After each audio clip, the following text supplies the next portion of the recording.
Selamat pagi Bapak Ibu dan saudara-saudari yang dikasihi Tuhan. Sahabat adalah tempat berbagi. Sahabat adalah tempat kita tertawa dan juga menangis. Ayub yang adalah orang saleh dan kaya juga memiliki sahabat. Dan begitu mendengar Ayub mengalami kesusahan hidup, maka sahabat-sahabatnya ini pun datang segera. Sangat menyedihkan saat tidak dikenali oleh sahabat-sahabatnya karena payahnya penderitaan Ayub.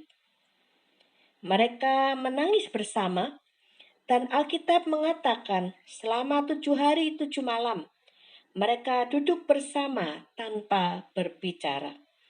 Bukankah mereka pantas disebut sahabat? Karena saat Ayub berkelimpahan, mereka tertawa bersama.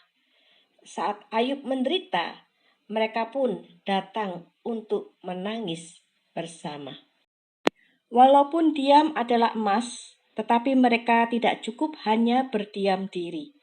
Kepada sahabat-sahabatnya, Ayub mulai berkeluh kesah. Hanya dengan sahabatlah kita dapat berkeluh kesah. Bukankah ini gunanya sahabat, yaitu tempat untuk berbagi? Bukankah penderitaan yang dibagi itu akan berkurang dan kebahagiaan yang dibagi itu akan bertambah? Sahabat-sahabat yang sudah 7 hari 7 malam bersama-sama dalam kepedihan justru makin membuat Ayub tertekan.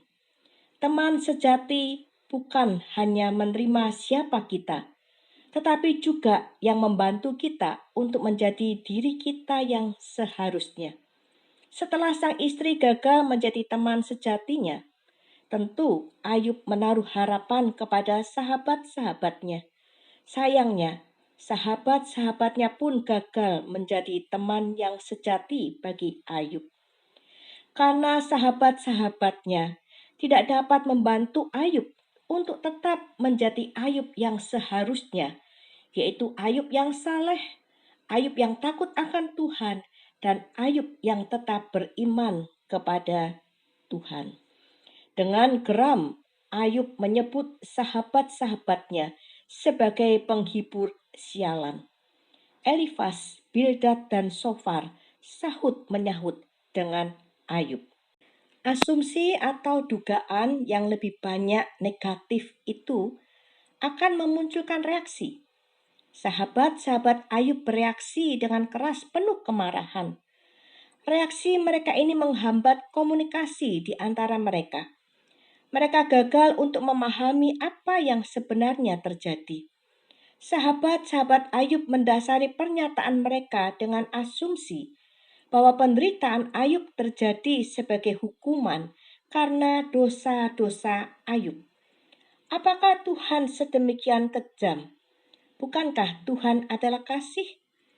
Dan misi Tuhan sepanjang zaman adalah mengampuni dosa manusia. Di dalam pasal 32 sampai 37 muncullah percakapan Ayub dengan Elihu, seorang yang menahan diri untuk berbicara karena merasa lebih muda. Elihu walaupun lebih muda, namun dia nampak lebih bijaksana dalam menanggapi keluhan Ayub. Di dalam Ayub pasal 32 ayat 21, Elihu menyatakan dia tidak membela Ayub ataupun sahabat-sahabatnya karena tidak ada yang dapat memahami Tuhan. Dari beban Ayub yang makin berat akibat sahabat-sahabatnya, kita belajar betapa tidak mudah menjadi sahabat dalam penderitaan. Jauh lebih mudah menjadi sahabat dalam kebahagiaan.